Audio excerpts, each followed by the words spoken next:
Assalamualaikum warahmatullahi wabarakatuh.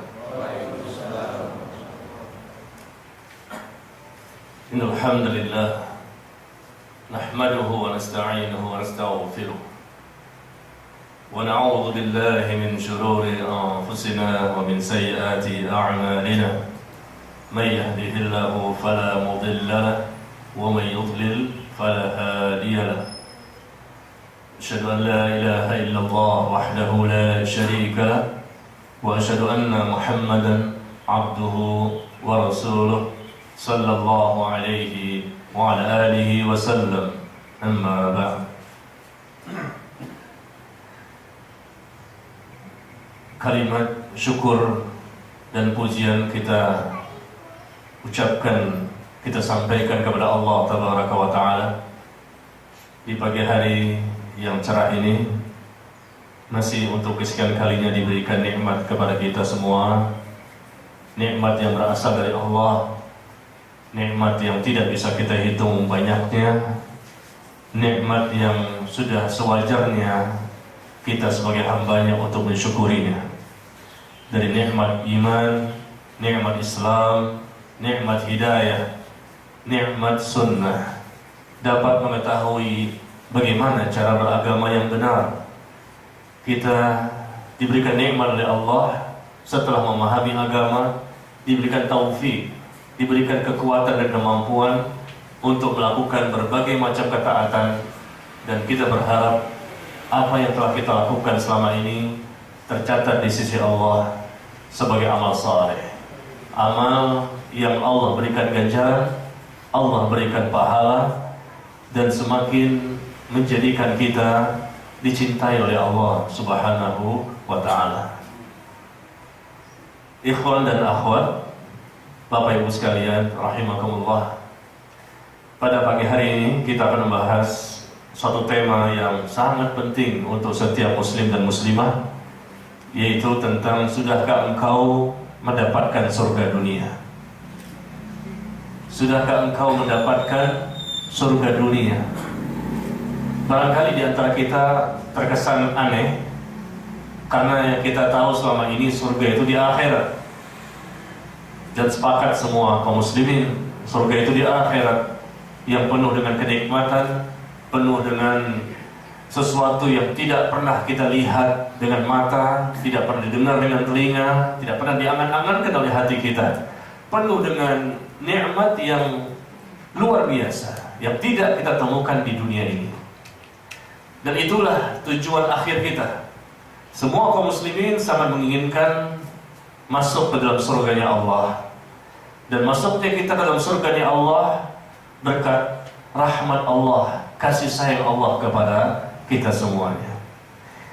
Tetapi perlu kita ketahui bahwa surga itu juga ada di dunia, yang barangkali belum diketahui oleh kebanyakan kaum muslimin. Meskipun Nabi bersabda, "Ad-dunya sijnul mu'min wa jannatul kafir." Dalam hadis yang dikeluarkan oleh Imam Muslim, Nabi mengatakan bahwa dunia ini adalah penjara bagi orang-orang beriman dan surga bagi orang-orang kafir. Kita sering mendengar kalimat ini, dan hadis ini sahih, tercantum dalam kitab Sahih Muslim, bahwa dunia ini adalah penjara bagi orang beriman, surga bagi orang kafir. Betul. Surga ini penjara bagi orang beriman, artinya apa? Di dunia ini kita mendapatkan berbagai macam bentuk perintah, kita mendapatkan berbagai macam bentuk larangan. Banyak rambu-rambu yang mesti kita ketahui bersama. Tidak boleh kita di dunia ini seenaknya saja, karena kita adalah hamba Allah, dan kita hadir di dunia ini dengan izin Allah dalam rangka agar kita beribadah kepadanya. Allah berfirman, "Wa ma khalaqtul jinna wal insa illa liya'budun." Tidak aku ciptakan jin dan manusia kecuali untuk beribadah kepadaku. Kita diciptakan untuk beribadah kepada Allah, makanya Allah ciptakan kita di dunia ini.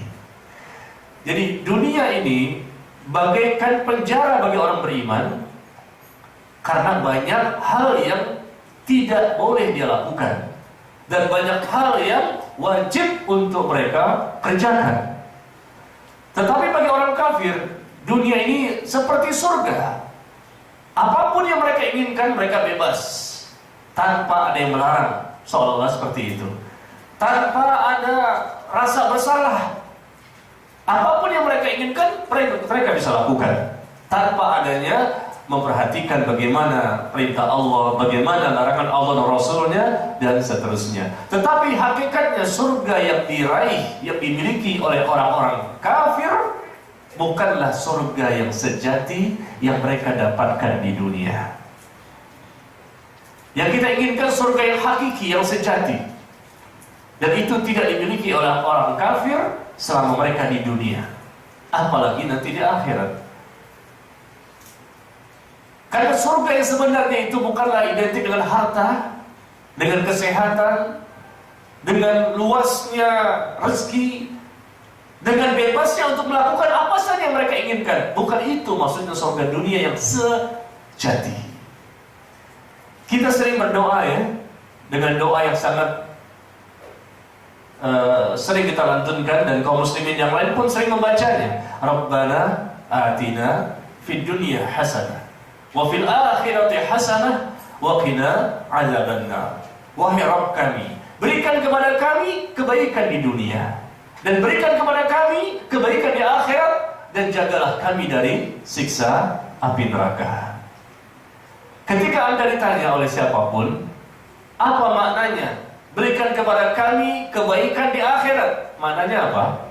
Surga yang ada di akhirat. Karena di akhirat cuma ada dua tempat, surga dan neraka, tidak tempat yang lain. Lalu ketika kita berdoa, atina fil akhirati hasanah, berikan kepada kami kebaikan di akhirat, berarti kita minta surga, kenikmatan yang luar biasa yang Allah siapkan di akhirat bagi orang-orang yang beriman. Tetapi ketika kita ditanya, atina fid dunya hasanah, Rabbana atina fid dunya hasanah, wahai Rabb kami, berikan kepada kami kebaikan di dunia. Kebaikan di dunia berupa apa?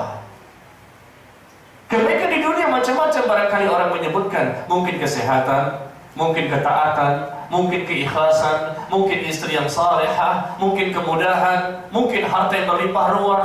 Barangkali itu makna yang kita sebutkan satu persatu di antara kita. Apa itu kebaikan di dunia?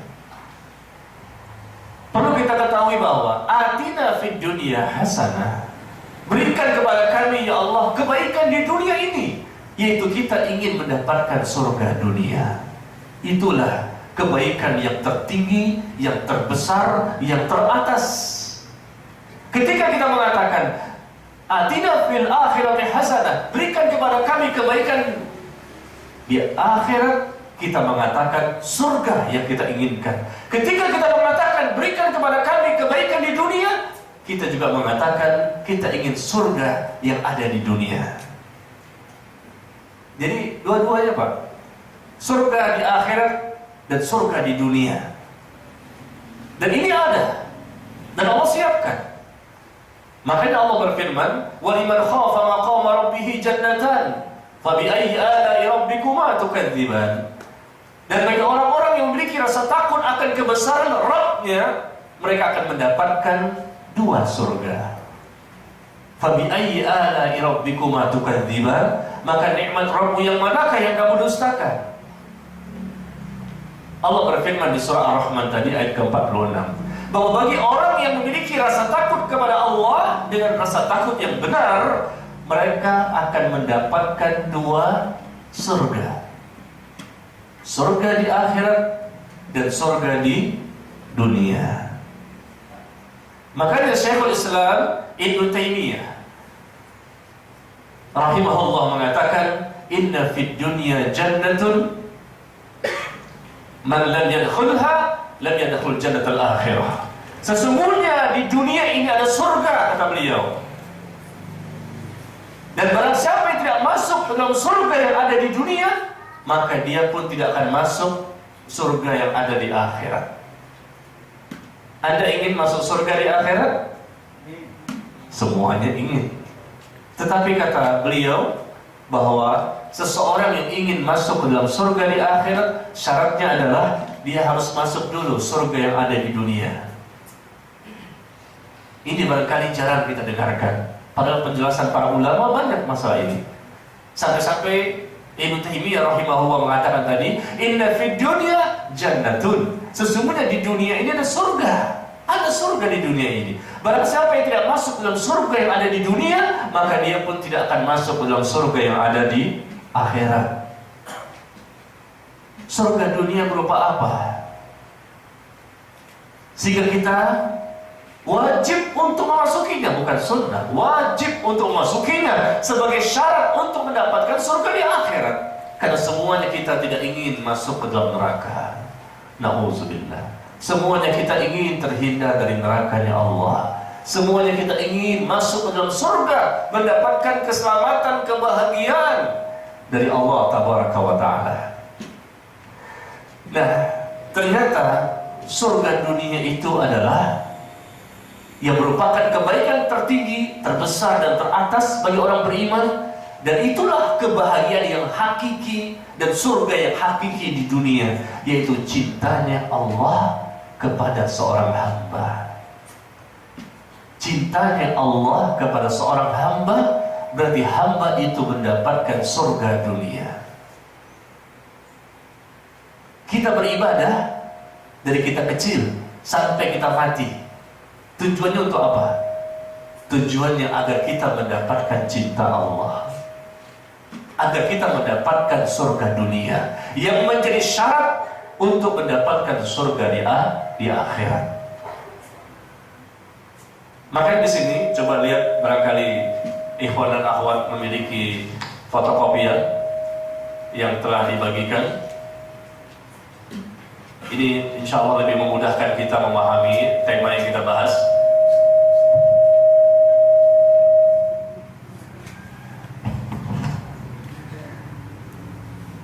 Kita lihat kepada lembaran fotokopian yang ada di kertas masing-masing, di mana Allah berfirman, "Man 'amila salihan min dzakarin aw untha, min dzakarin aw untha wa huwa mu'min, falanuhyiyannahu hayatan thayyibah wa lanajziyannahum ajrahum bi ahsani ma kanu ya'malun." Barang siapa yang melakukan amal saleh, baik dari kalangan laki-laki maupun perempuan, dalam keadaan dia beriman, maka sungguh kami akan berikan kepadanya kehidupan yang indah, hayatan thayyibah. Dan kami akan memberikan balasan yang lebih baik daripada apa yang mereka kerjakan selama di dunia. Lihat kepada ayat ini, barang siapa yang melakukan amal saleh, baik laki maupun perempuan, man 'amila salihan min dzakarin aw untha wa huwa mu'min. Mereka beramal saleh. Amal saleh itu apa? Amal saleh artinya amal yang benar, amal yang baik, berarti sesuai dengan syariat, sesuai dengan sunnah, sesuai dengan contoh, sesuai dengan apa yang Rasulullah ajarkan, yang Rasulullah amalkan, yang Rasulullah praktekkan, dan diamalkan juga oleh para sahabatnya. Itulah amal saleh, amal yang baik, amal yang benar. Dan barang siapa yang melakukan amal saleh, baik laki-laki maupun perempuan, dan dia pun beriman. Beriman di sini bermakna tauhid. Dia bertauhid, memiliki akidah yang benar, tidak melakukan amal-amal kesyirikan. Ketika kita baca di Al-Quran kalimat beriman, beriman dan beriman, maknanya adalah at-tauhid, kata para ulama tafsir. Mereka itu bertauhid, beriman, bukan hanya sekedar lisan, tapi juga dibuktikan dengan hati dan perbuatan. Jadi ketika dua syarat terpenuhi, yaitu beramal saleh, mengikuti sunnah, dan mereka beriman, berarti mereka bertauhid, mengikhlaskan niat beribadah semata-mata karena Allah, maka sungguh kami akan berikan untuknya kehidupan yang indah, yang penuh dengan kebahagiaan di dunia dan di akhirat. Yang dimaksud dengan kehidupan yang indah, yaitu yang penuh dengan kebahagiaan seorang mukmin yang telah meraih surga dunia sebelum surga di akhirat. Ini kehidupan yang indah, kehidupan yang sangat diidam-idamkan oleh setiap manusia yang ada di muka bumi. Semua manusia ingin mendapatkan kebahagiaan, betul Pak? Semua manusia ingin mendapatkan ketenangan, ketenangan batin, kebahagiaan, ya, mendapatkan berbagai macam pertolongan, bantuan, perlindungan dari Allah selama hidup di dunia. Alangkah nikmatnya orang seperti ini. Dan orang manusia yang paling banyak mendapatkan ketenangan batin, mendapatkan kebahagiaan, mendapatkan pertolongan dan perlindungan dari Allah siapa? Yaitu Nabi kita, Nabi Muhammad sallallahu alaihi wasallam. Karena beliau orang yang paling banyak beramal saleh dan paling ikhlas niatnya, paling bertauhid dibandingkan seluruh manusia di muka bumi. Maka beliaulah yang mendapatkan itu, mendapatkan surga dunia sebelum surga di akhirat. Dan kita lihat di sini, salah seorang ulama salaf berkata, sungguh kasihan orang-orang yang cinta dunia, mereka pada akhirnya akan meninggalkan dunia ini. Padahal mereka belum merasakan kenikmatan yang paling besar di dunia ini. Maka ada yang bertanya, apakah kenikmatan yang paling besar di dunia ini? Ulama ini menjawab, cinta kepada Allah, merasa tenang ketika mendekatkan diri kepadanya, rindu untuk bertemu dengannya, serta merasa bahagia ketika berzikir dan mengamalkan ketaatan kepadanya.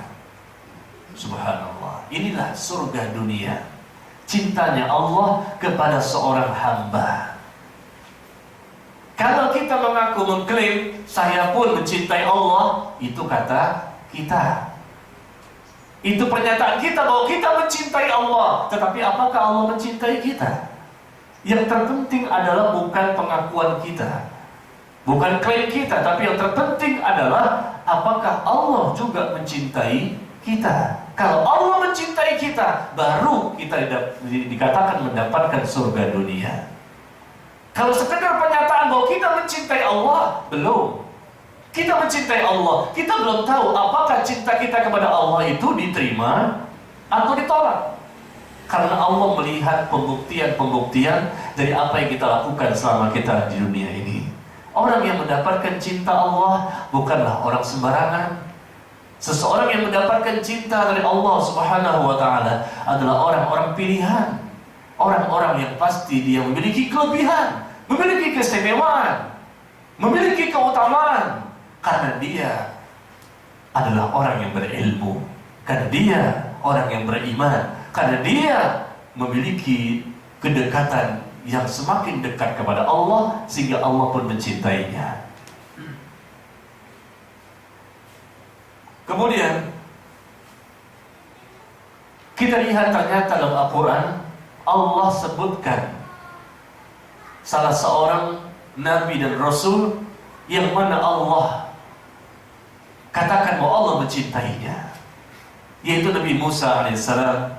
Kita lihat di lembaran kedua, di mana Allah berfirman di surah Thaha ayat ke-39, wa alqaitu 'alaika mahabbatan minni, dan aku limpahkan kepadamu cinta kasih sayang yang datang dariku.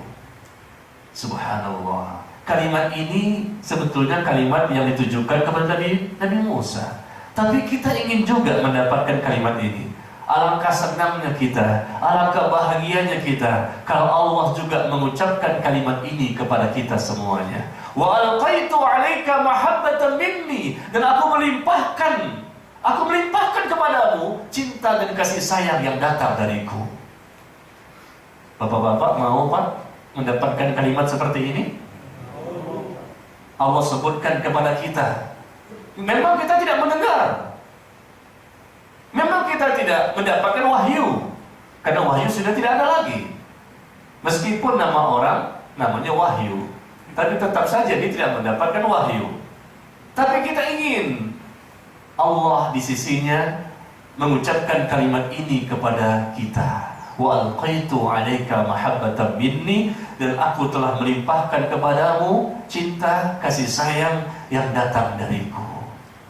Ini semua bisa terwujud bukan untuk para nabi dan rasul saja. Ini kan Nabi Musa, Pak Ustaz.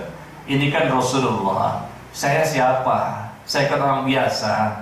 Saya kan manusia biasa, bukan nabi dan rasul. Saya bukan ulama. Saya bukan orang yang terkenal. Salah. Allah mencintai siapa saja. Bukan hanya nabi dan rasul saja yang Allah cintai. Bukan hanya para sahabat Nabi sallallahu alaihi wasallam saja yang Allah cintai, tapi siapapun manusia di muka bumi ini yang betul-betul tahu bagaimana cara mendapatkan cinta Allah, dia memahami dengan benar, dia mengamalkan dengan benar, lalu Allah pun mencintainya. Siapapun dan di mana saja dia berada. Syaratnya apa? Dia harus mencintai Allah dengan kecintaan yang tulus, kecintaan yang lahir, yang timbul dari hatinya yang paling dalam. Cinta kepada Allah, uhibbullah wa rasulahu. Aku mencintai Allah dan Rasulnya sallallahu alaihi wasallam. Hanya di lisan, tentunya Allah tidak terima cinta orang tersebut. Tetapi Allah inginkan orang itu mengucapkan dengan lisan, tentunya dari hatinya, dan dia membuktikan dengan amal perbuatannya. Dan memang sudah selayaknya, sudah sewajibnya, sudah sewajarnya bagi orang-orang beriman mencintai Allah. Dan tidak boleh seorang mukmin tidak mencintai Allah. Kalau ada seseorang yang tanya, apakah Anda mencintai Allah? Tidak, kufur dia. Kufur. Karena setiap mukmin, orang-orang yang beriman, wajib untuk mencintai Allah. Kenapa kita mencintai Allah? Karena Allah yang menciptakan kita. Allah yang memberikan seluruh nikmat kepada kita. Wajar kalau kita mencintai Allah. Seluruh nikmat dari Allah. Kita berada di dunia karena Allah yang menciptakan. Kita hidup dan kita mati karena Allah. Kita beribadah karena Allah. Kita diberikan ganjaran, kita diberikan pahala, kita diberikan ampunan, rahmat, keberkahan, kebaikan, keselamatan, kebahagiaan. Semuanya dari mana? Dari Allah semuanya, sumber segala kenikmatan. Jadi wajar kalau kita mencintai Allah, karena Allah telah memberikan begitu banyak nikmat kepada kita. Wa in ta'uddu ni'matallah la tuhsuha. Jika kamu menghitung nikmat Allah kepadamu, maka kamu tidak akan bisa menghitungnya satu persatu.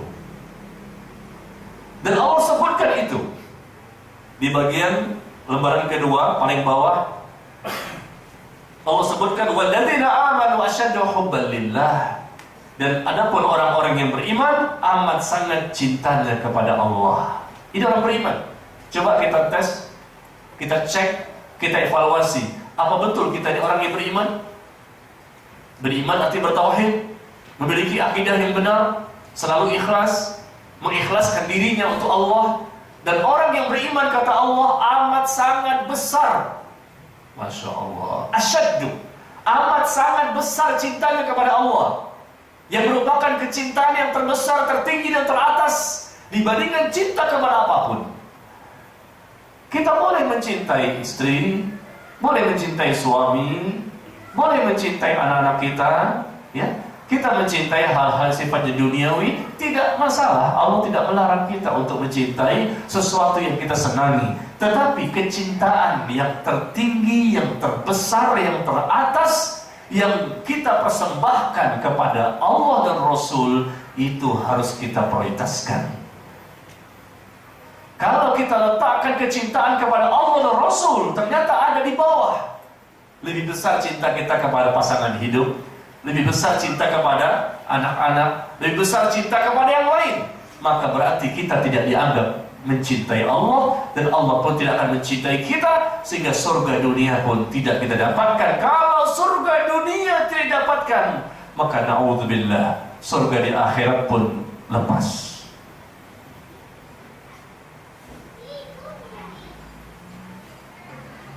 Walladzina amanu asyaddu hubban lillah. Dan orang-orang yang beriman amat sangat besar cintanya kepada Allah. Coba kita dengarkan bagaimana firman Allah di surah At-Taubah. Di surah At-Taubah, surah ke-9, ayat ke-24. Surah ke-9 ayat ke-24, Allah Ta'ala berfirman, Qul in kana aba'ukum wa abna'ukum wa ikhwanukum wa azwajukum wa ashiratukum wa amwalun iqtaraftumuha wa tijaratun takhshawna kasawdaha wa masakin tardawnaha ahabba ilaykum minallahi wa rasulih wa jihadin fi sabilihi fatarabbasu hatta ya'ti Allahu bi amri wallahu la yahdil qaumal fasiqin. Firman Allah ini di surah At-Taubah ayat ke-24 harus kita pahami. Setiap muslim harus membaca ayat ini dan coba masing-masing mengevaluasi.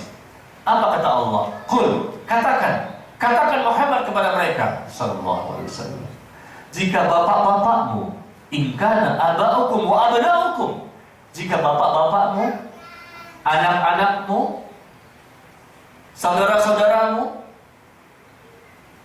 istri-istrimu, pasangan hidupmu, keluargamu, kerabatmu, harta yang engkau usahakan, perniagaan yang engkau takut terjadi kerugian di dalamnya, dan rumah-rumah yang engkau tinggalkan itu, yang kau tempati itu, ternyata engkau lebih cintai dibandingkan cinta kepada Allah dan Rasulnya, dan cinta akan jihad di jalannya, maka tunggulah Allah akan datangkan keputusannya, dan Allah tidak akan memberikan hidayah kepada orang-orang fasik. Sekali lagi saya ulang, katakan, jika bapak-bapakmu, anak-anakmu, saudaramu-saudaramu, pasangan hidupmu, istri maupun suami, keluargamu, kerabatmu, harta yang engkau usahakan, perniagaan yang engkau khawatir terjadi kerugian di dalamnya, dan rumah-rumah tempat tinggal yang engkau tempati itu, semuanya lebih engkau cintai dibandingkan cinta kepada Allah dan Rasulnya dan berjihad di jalannya, maka tunggulah Allah akan datangkan keputusannya kepadamu. Dalam tafsir disebutkan keputusan tersebut yaitu Allah akan berikan kepadanya musibah. Musibah pada hatinya, musibah pada agamanya, ya, na'udzubillah. Allah tidak memberikan hidayah kepada orang-orang fasik.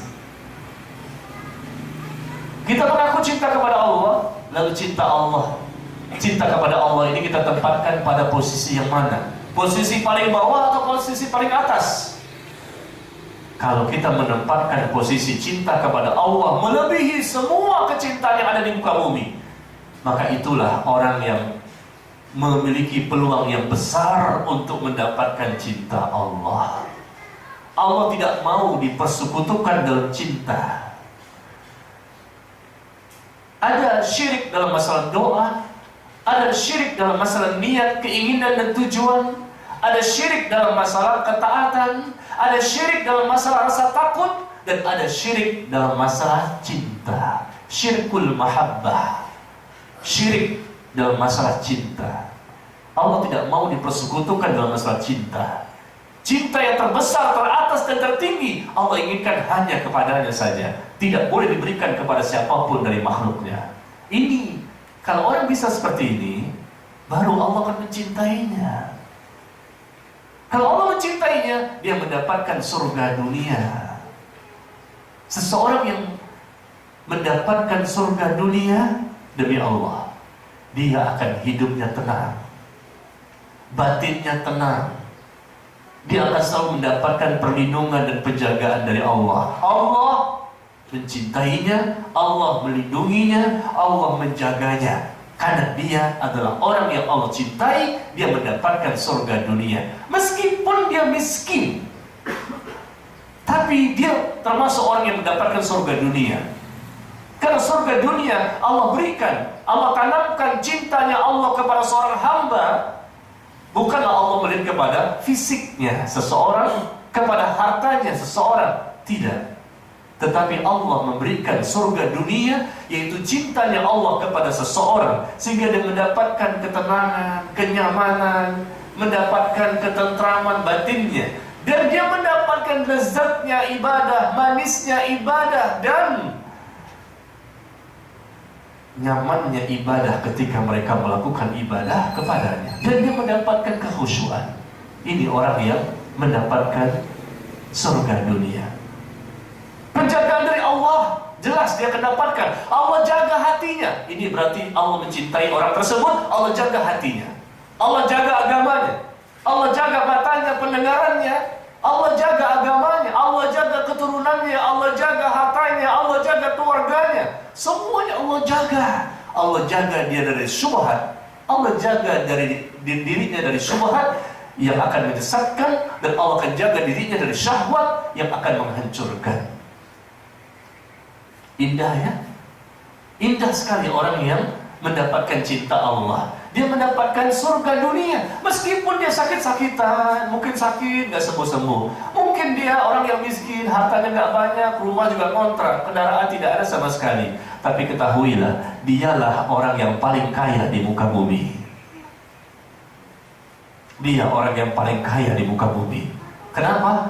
Orang yang paling kaya di muka bumi itu adalah orang yang Allah cintai, dan dia mendapatkan surga dunia sebelum surga di akhirat. Bayangkan, Allah mencintai seseorang, berarti Allah mengampuni kesalahannya. Allah mencintai seseorang, berarti dia mendapatkan rahmat dari Allah. Ampunan dia dapatkan, rahmat dia dapatkan, keberkahan hidup, nikmat hidup, lezatnya hidup, nikmat ibadah, khusyuk dia akan dapatkan, ikhlas dia dapatkan, istiqomah dia dapatkan, sabar dia dapatkan. Subhanallah, mudah, ringan bagi dia untuk melakukan berbagai macam ketaatan. Ini orang yang Allah cintai. Kenapa? Karena dia mencintai Allah dengan benar, bila ilmu, dengan ilmu, dengan iman, dan pembuktian amal saleh, mengikuti Rasul Sallallahu Alaihi Wasallam. Coba saya tanya bapak-bapak sekalian, ikhlas itu mudah apa sulit? Sulit. Istiqomah itu mudah apa sulit? Istiqomah itu mudah apa sulit? Sabar mudah apa sulit? Khusyuk, ikhlas sulit, sabar sulit, istiqomah sulit, apalagi tadi khusyuk juga sulit. Kenapa sulit? Apakah agama Islam ini agama yang sulit? Apakah Allah menurunkan agama ini untuk menyulitkan manusia? Tapi kenapa kita jadi sulit? Bukankah Allah mengatakan bahwa tidaklah Allah itu menurunkan agama ini untuk mendatangkan kesulitan bagimu? Yuridullahu bikumul yusra wa la yuridu bikumul usra. Allah inginkan kemudahan bagimu. Agama ini ringan, gampang, mudah. Dan Allah tidak inginkan kesulitan bagimu dalam beragama ini. Agama ini milik Allah, Islam itu milik Allah. Dan Allah inginkan makhluknya, manusia, melaksanakan Islam itu. Dan Allah berikan kemudahan-kemudahan bagi mereka. Tapi kenapa kita merasa sulit dengan agama itu? Bukankah Allah mengatakan sulit? Jadi yang benar yang mana nih? Perkataan Allah yang salah? Atau kita yang salah? Allah katakan Islam itu mudah, agama ini mudah, tapi kita selalu sulit ketika mengamalkannya. Ikhlas sulit, istiqomah sulit, sabar sulit, khusyuk sulit. Berarti yang salah yang mana? Yang salah Allah apa kita? Kenapa kita merasa sulit? Kenapa kita tidak mudah, tidak ringan bagi kita untuk ikhlas, tidak ringan bagi kita untuk istiqomah, tidak ringan bagi kita untuk bersabar, tidak ringan bagi kita untuk bisa khusyuk, lapang dada juga tidak, ringan juga. Kayaknya agama ini berat, aduh berat sekali agama ini. Berarti apa? Berarti Allah belum mencintai kita. Terus terang saja, berarti Allah belum mencintai kita. Kalau Allah mencintai seseorang, semuanya terasa ringan, ikhlas ringan. Memang siapa bilang ikhlas itu mudah? Kalau kita serahkan kepada diri kita sendiri, pasti berat semuanya. Tapi kalau Allah memberikan bantuan, jadinya apa? Ringan. Kita nggak bisa istiqomah kalau mengandalkan diri kita sendiri. Kita nggak bisa khusyuk, susah memang, siapa bilang mudah. Tapi kalau Allah mencintai seseorang, Allah jadikan dia mudah semuanya. Dia mudah untuk ikhlas, niatnya dijaga, hatinya dijaga oleh Allah. Subhanallah. Dia mudah untuk ikhlas, dia mudah untuk istiqomah, dia mudah untuk bersabar, dia mudah untuk khusyuk. Makanya orang yang Allah cintai, dia akan selalu mendapatkan lezatnya, nikmatnya, dan manisnya ibadah. Orang yang Allah cintai, tanda-tandanya dia akan mudah memahami Islam, mudah memahami sunnah mudah, mengamalkan Islam dan sunnah mudah. Semuanya mudah, Allah ringankan, Allah berikan bantuan, tidak mungkin. Ini wali Allah, artinya orang yang selalu mentaati Allah, selalu ikhlas dalam mentaati Allah, dan selalu mengikuti sunnah, selalu bertakwa. Alladzina amanu, orang yang beriman dan bertakwa kepada Allah, itulah wali, orang yang Allah cintai. Jadi kalau kita sampai hari ini, berapa usia kita? Sudah berapa lama kita menjadi seorang muslim? Sudah berapa banyak kita membaca buku tentang Islam? Sudah berapa banyak kita menghadiri majelis taklim? Ternyata sampai hari ini saya masih sulit ikhlas. Masih riyaknya masih ada, sum'ahnya masih ada, suka memamerkan amal soleh, menceritakan amal soleh, bangga dengan amal soleh yang saya lakukan, sombong. Kemudian khusyuk susah, masih memikirkan yang lain. Lebih banyak gak khusyuknya, bahkan tidak pernah khusyuk sama sekali barangkali. Gak pernah bisa bersabar, gak bisa istiqomah. Ya, kadang ke masjid, kadang tidak. Kadang sholat berjamaah, kadang tidak. Kadang ngaji, kadang tidak. Allah Akbar. Kadang berbuat dosa-dosa besar yang selalu rutin, kadang ditinggalkan. Orang yang Allah cintai, karena dia mencintai Allah, pastilah dia akan enggan untuk melakukan berbagai macam dosa besar. Ada 6 tanda. 6 tanda seseorang yang cinta kepada Allah. Ada 6 tanda seseorang yang dikatakan betul-betul dia mencintai Allah, dan nanti Allah pun akan mencintainya. Apa itu? Pertama, orang tersebut ada di sini ya, di fotokopian.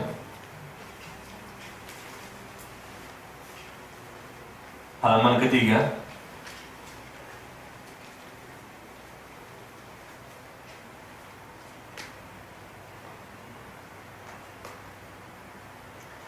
Dia mencintai apa yang Allah cintai. Nah ini Pak, seseorang mencintai apa yang Allah cintai. Allah sukanya ini, dia pun sukanya itu. Ini yang pertama. Seseorang yang cinta kepada Allah, yang akhirnya Allah mencintai juga orang tersebut adalah orang tersebut, hamba ini mencintai apa saja yang Allah cintai.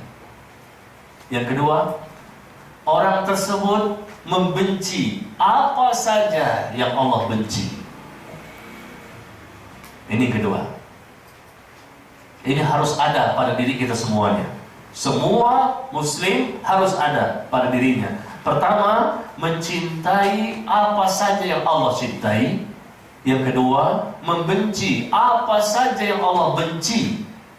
Yang ketiga, mencintai orang-orang yang mencintai Allah. Nah, dia mencintai orang-orang yang mencintai Allah. Karena dia mencintai Allah, maka dia pun mencintai orang-orang yang mencintai Allah. Yang keempat, membenci orang-orang yang benci kepada Allah. Orang kafir, orang munafik, ya, orang fasik, dan seterusnya. Ya, yang keempat adalah dia membenci siapa saja yang benci kepada Allah. Yang kelima, dia enggan melakukan dosa-dosa besar, baik secara zahir maupun batin. Dia enggan melakukan dosa-dosa besar. Dia akan jauhi, berupaya semaksimal mungkin dosa-dosa besar dia jauhi. Kalau dosa-dosa kecil dia nggak bisa lah. Kita ini bukan malaikat ya, kita nggak bisa lepas dari dosa. Tapi dosa-dosa besar insya Allah bisa. Dosa-dosa kecil yang memang barangkali nggak sengaja, ya barangkali lupa dan seterusnya, kita nggak bisa lepas darinya. Tapi orang yang cinta kepada Allah dan Allah akan mencintainya, dia enggan, dia akan berusaha menjauhi dosa-dosa besar secara zahir maupun batin. Yang kelima, tanda-tanda orang yang cinta kepada Allah dan Allah pun akan mencintainya, yaitu dia pun akan cinta untuk bertemu dengan Allah. Cinta untuk bertemu dengan Allah, kepengen, rindu untuk bertemu dengan Allah. Subhanallah. Inilah 6 kurang lebih syarat seseorang dikatakan telah mendapatkan cinta Allah. dalam hidup dan kehidupannya di dunia, selalu 6 ini ada pada dirinya. Dia selalu mencintai apa yang Allah cintai, membenci apa yang Allah benci, mencintai siapapun orangnya yang dia mencintai Allah, dan membenci siapapun orangnya yang dia membenci apa yang Allah syariatkan. Yang kelima, yaitu dia enggan, tidak mau untuk melakukan berbagai macam dosa-dosa besar, baik secara zahir maupun batin. Yang keenam, yaitu dia pun cinta untuk bertemu dengan Allah. Sekali lagi, ikhwan dan akhwat rahimakumullah. Jadi kalau tadi kita katakan ikhlas sulit, istiqomah sulit, sabar sulit, dan khusyuk pun sulit. Sekali lagi, karena kita belum mencintai Allah, sehingga Allah pun belum mencintai kita. Kalau Allah mencintai seseorang, semuanya menjadi mudah karena Allah membantunya, meringankannya, menguatkannya. Secara fisik, secara zahir dan batin Allah kuatkan, sehingga dia merasa mudah untuk ikhlas, merasa mudah untuk khusyuk, merasa mudah untuk istiqomah, merasa mudah untuk sabar. Coba antum dengarkan bagaimana Rasulullah alaihi salatu wassalam ketika beliau sholat sampai bengkak-bengkak kakinya. Kenapa? Kan sakit, kan pegel, kan capek, letih, lelah, sampai bengkak-bengkak kaki. Kenapa sih kok masih sholat juga di waktu malam? Karena beliau mendapatkan lezatnya ibadah. Itu yang belum kita miliki. Ibadah sih mungkin pernah kita lakukan. Tadi subuh juga kita sholat dan ibadah-ibadah yang lain. Tapi manisnya ibadah, lezatnya ibadah, nikmatnya ibadah, khusyuknya ibadah, belum. Berarti kita perlu belajar. Karena orang yang khusyuk bukan orang sembarangan. Qad aflahal mu'minun, telah beruntung orang-orang yang beriman. Alladzina hum fi salatihim khashi'un, yaitu orang-orang yang khusyuk ketika mereka sholat. Mereka khusyuk, mereka beruntung. Karena dengan khusyuk tersebut, mereka akan bisa menghindari diri mereka dari perbuatan keji dan mungkar. Banyak orang sholat, inna sholata tanha 'anil fahsyi wal munkar. Sesungguhnya sholat itu dapat mencegah perbuatan keji dan mungkar. Tapi kenapa banyak orang yang sholat masih berbuat keji, masih berbuat mungkar, masih berbuat dosa dan maksiat, bahkan korupsi, dan apa saja dosa? Mereka KTP-nya agamanya Islam. Kenapa mereka masih seperti itu? Meskipun mereka sholat 5 waktu mereka kerjakan, bahkan yang sunnah-sunnah pun. Kenapa? Karena mereka tidak mengerti bagaimana cara khusyuk ketika sholat. Kalau seseorang khusyuk, dia berilmu, dia sholat merasakan rasa takut kepada Allah, dia berilmu, dia beriman, dan mengikuti sunnah dalam bacaan dan gerakan dan tumakninah dan seterusnya, maka insya Allah dampak dari sholat yang benar, kata Allah, akan mencegah seseorang dari perbuatan keji dan mungkar. Kita sering sholat tapi perbuatan keji dilakukan, perbuatan dosa besar dilakukan, berarti dipertanyakan sholatnya. Ada apa pada sholat kita? Orang yang Allah cintai, dia mendapatkan surga dunia. Berarti apa? Selalu batinnya tenang. Ada ujian pasti. Bukan berarti orang yang Allah cintai, Allah jadikan dia mendapatkan surga dunia, berarti dia tidak pernah mendapatkan ujian. Tidak. Orang yang Allah cintai bahkan berkali-kali dia mendapatkan ujian dan cobaan. Akan semakin banyak ujiannya kalau Allah cintai dia. Dan itu tanda bukti Allah cintai seseorang. Allah akan terus memberikan ujian supaya imannya semakin baik. Rasul sallallahu alaihi wasallam bersabda, "Inna 'izumal jaza ma'a 'izumil bala." Sesungguhnya besarnya pahala selaras sesuai dengan besarnya ujian. Semakin besar ujian, semakin besar pahala. Wa innallaha idza ahabba qauman ibtalahum. Dan apabila Allah mencintai seorang, apabila Allah mencintai suatu kaum, maka Allah memberikan ujian kepadanya. Apabila Allah mencintai seseorang, Allah berikan ujian kepadanya. Apabila Allah mencintai satu kaum, maka Allah akan berikan ujian dan cobaan kepadanya. Faman Barang siapa yang ridho, Allah pun ridho kepadanya. Dan barang siapa yang murka dengan ujian yang Allah berikan, maka Allah pun akan murka kepadanya. Subhanallah. Ikhwan dan akhwat rahimakumullah. Kita lihat di halaman ketiga.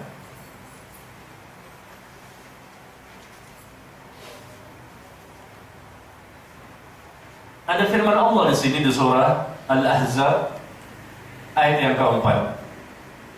Ma ja'alallahu li rajulin min qalbayni fi jawfihi.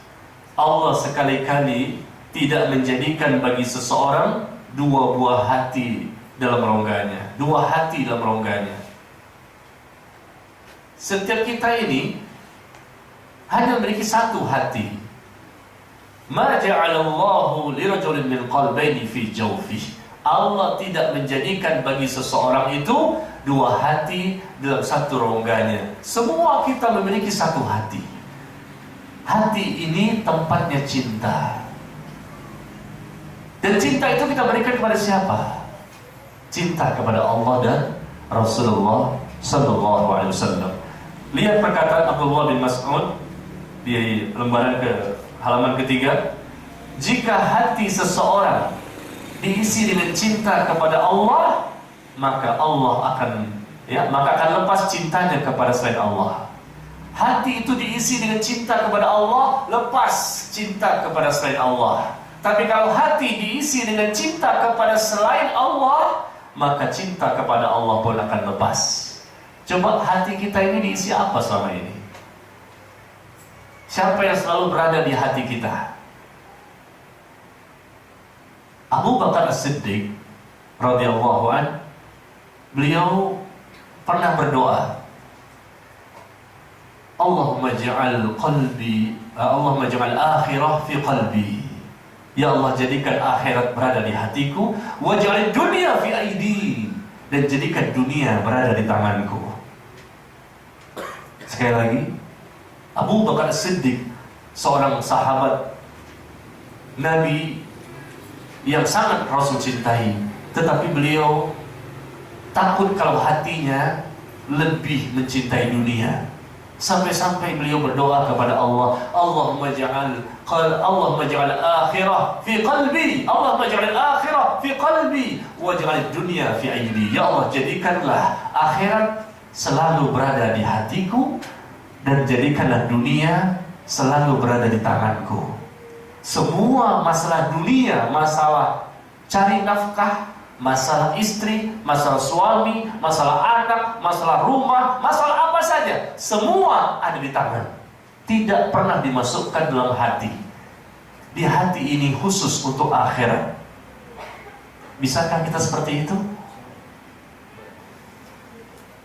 Memang bingung. Masalah ini membuat kita akhirnya memikirkan. Boleh, Islam tidak melarang kita memikirkan berbagai macam masalah, karena memang dunia ini tempatnya masalah. Dunia darul imtihan, dunia ini tempatnya ujian, tempatnya masalah. Bagi siapa yang tidak mau ada masalah di dunia, silakan pindah ke dunia yang lain. Pasti ada masalah. Mau kemana kita? Orang lain tidak punya masalah sama kita, tapi kita bermasalah sama diri kita sendiri. Ada aja masalah itu. Tapi orang yang beriman, yang dia mencintai Allah, dia berilmu, dia beriman dengan benar, dia mendapatkan cinta Allah, hanya untuk Allah, hanya untuk akhirat. Sehingga segala problematika, segala masalah, segala macam hal yang membuat dia jadi bingung, resah, gelisah, maka semuanya tidak dia masukkan dalam hati. Semuanya ada di tangan dia. Oke, ini masalah, mudah-mudahan Allah berikan saya pertolongan. Ini masalah, oke, nanti mudah-mudahan saya bisa menyelesaikannya. Semuanya dihadapi dengan tenang. Dihadapi dengan tenang semua masalah itu. Yang membuat seorang mukmin itu tidak tenang dalam hidupnya adalah kalau dia tidak bisa mempersembahkan ibadah kepada Allah. Baru dia gak tenang. Ketika iman turun, bingung dia. Ketika iman turun, gak semangat, futur ya. lemah iman, mau ini malas, mau ini malas, mau ini malas, mau ini malas. Kalau mau dikerjakan, riya. Berarti jatuh kepada dosa munafik. Ini pertanda bahwa Allah tidak jaga dirinya. Kata Rasulullah apa? Ihfazillah yahfazka. Jagalah Allah, maka Allah akan menjagamu. Jagalah Allah, maka engkau akan dapatkan Allah berada di hadapanmu. Apa yang kita jaga dari Allah bukanlah Allah kita jaga secara fisik, zat, tidak. Allah tidak perlu dijaga.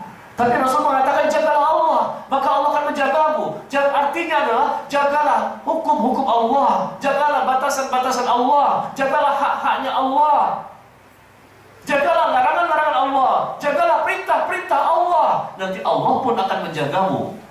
Dijaga, mata ini nggak mudah untuk melihat yang haram, nggak mudah telinga ini untuk mendengar yang haram, nggak mudah lisan ini untuk berkata-kata yang haram. Hatinya dijaga, tidak mudah bersangka kepada Allah dan yang lain. Semuanya Masya Allah, bukan steril ya. Tidak bisa kita steril, lepas nggak punya dosa sama sekali, nggak mungkin. Tapi paling tidak semua dosa besar kita bisa hindari. Seseorang bisa menjadi bertakwa, saleh dan salehah itu karena dia dibantu oleh Allah. Kalau Allah tidak bantu, nggak bisa. Siapapun di muka bumi ini untuk menjadi saleh dan salehah nggak bisa. Untuk bertakwa nggak bisa kalau Allah memberikan bantuan. Allah memberikan bantuan dan pertolongan adalah kuatkan hatinya. Allah tanamkan dalam hatinya iman sehingga dia benci kepada perbuatan dosa. Walakinnallaha habbaba ilaikumul iman wa zayyanahu fi qulubikum wa karaha ilaikumul kufra wal fusuqa wal isyan ulaika humur rasyidun fadlan minallahi wa ni'mah. Allah sebutkan bahwa Allah lah yang telah menjadikan kalian cinta kepada keimanan. Cinta kepada iman ini, cinta kepada Allah. Allah yang menjadikan itu di surah Al-Hujurat, surah ke-49, surah ke-49 ayat ke-7. Ya. Surah ke-49 ayat ke-7 Allah katakan walakinnallaha habbaba ilaikumul iman. Tetapi Allah yang telah menjadikan, Allah yang menjadikan, kata Allah itu sendiri dalam Quran, Allah yang menjadikan kalian itu cinta kepada keimanan, iman kepada Allah, iman kepada Rasul, cinta kita kepada Allah, cinta kepada Rasul. Allah yang menjadikan, bukan karena kekuatan yang kita miliki. Dan Allah jadikan iman itu indah di dalam hatimu. Dia merasakan lezatnya iman, manisnya iman, lezatnya ibadah. Itu pun semua dari Allah. Dan kita tahu pada Al-Quran, Allah yang berfirman seperti itu. Allah yang menjadikan kamu itu merasa indah, merasa nyaman dengan iman yang ada di hatimu. Dan Allah juga yang menjadikan kalian benci kepada apa? Kekufuran, kefasikan, dan kedurhakaan. Kita benci kepada perbuatan dosa dan maksiat, baik itu kekufuran, kefasikan, dan kedurhakaan. Itu semua karena Allah memberikan pertolongan kepada kita, sehingga kita bisa istiqomah. Istiqomah di atas kesabaran, istiqomah di atas keikhlasan, istiqomah di atas kecintaan kepada Allah dan Rasulnya.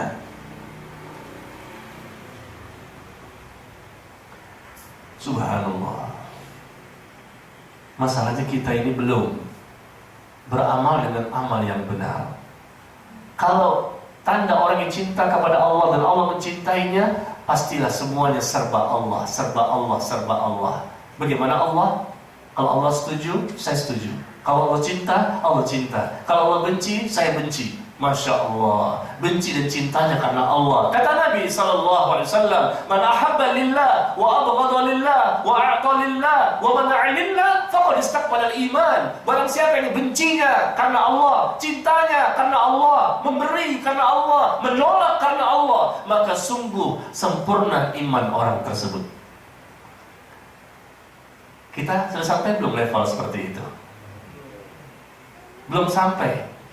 Masih bencinya ya karena hawa nafsu kita. Kita cinta sesuatu karena kita yang mencintainya. Meskipun Allah nggak mencintai, tapi kita tetap mencintainya. Allah membencinya, tapi kita suka. Berarti apa? Pertanda kita belum mendapatkan cinta Allah. Seseorang yang belum mendapatkan cinta Allah, berarti dia belum mendapatkan surga dunia. Kenapa orang stres? shock, stroke dan mood. Ya, dia bingung masuk ke rumah sakit, stroke, lumpuh badannya sebelah, ya, nggak bisa jalan, macam-macam. Kenapa? Pikiran ini jahat. Kalau pikir itu sesuatu yang terus ya ada pada seseorang, yang pikiran itu masalah dunia, maka akan mengakibatkan mudarat pada fisiknya. Yang kita pikirkan itu bukan dunia yang terbesar. Oke lah, kita sebagai laki-laki, sebagai suami, sebagai kepala rumah tangga, ya, kita mencari nafkah. Ya, memang itu kewajiban kita. Kita memikirkan bagaimana ini untuk mendapatkan harta yang halal, yang thayyib, yang berkah. Tetapi pernahkah kita sampai stres memikirkan akhirat?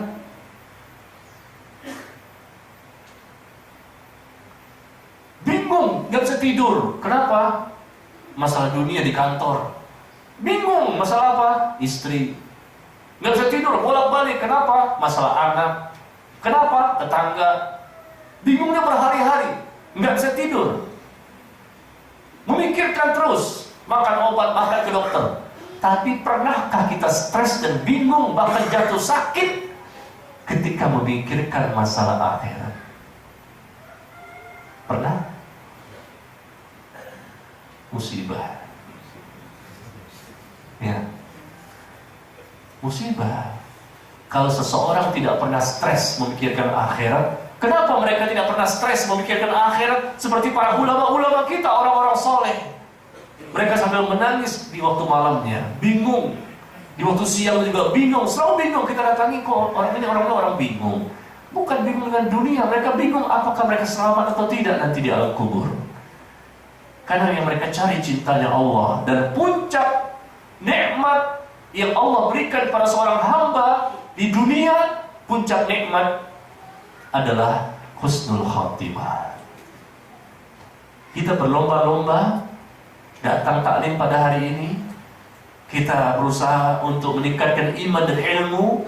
Kita berusaha untuk beribadah. Tujuannya apa sih? Supaya kita mendapatkan ujungnya bisa husnul khatimah. Innamal a'malu bil khawatim. Sesungguhnya amal-amal kita itu tergantung nanti di akhirnya. Hasilnya ketahuan di akhir. Ketika seseorang mendapatkan husnul khatimah, maka pertanda Allah mencintainya. Tetapi ketika seseorang mendapatkan su'ul khatimah, berarti Allah membencinya. Nabi SAW bersabda, "Idza aradallahu bi'abdin khairan ista'malahu." Jika Allah menginginkan seseorang mendapatkan kebaikan, maka Allah akan mempekerjakannya.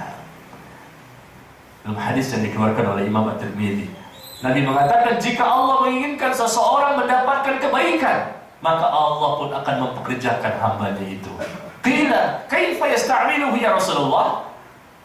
Maka Nabi pun ditanya, bagaimana caranya Allah mempekerjakan orang tersebut ketika Allah menginginkan dia mendapatkan kebaikan? Bagaimana caranya?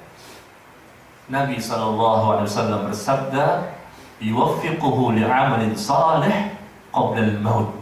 Yaitu Allah akan memberikan kepadanya taufik, kekuatan dan kemampuan untuk beramal saleh sebelum dia dicabut nyawanya oleh malaikatul maut. Ini pertanda Allah menginginkan dia mendapatkan kebaikan. Dia meninggal dunia sedang beristighfar. Dia meninggal dunia sedang sholat. Dia meninggal dunia sedang berpuasa.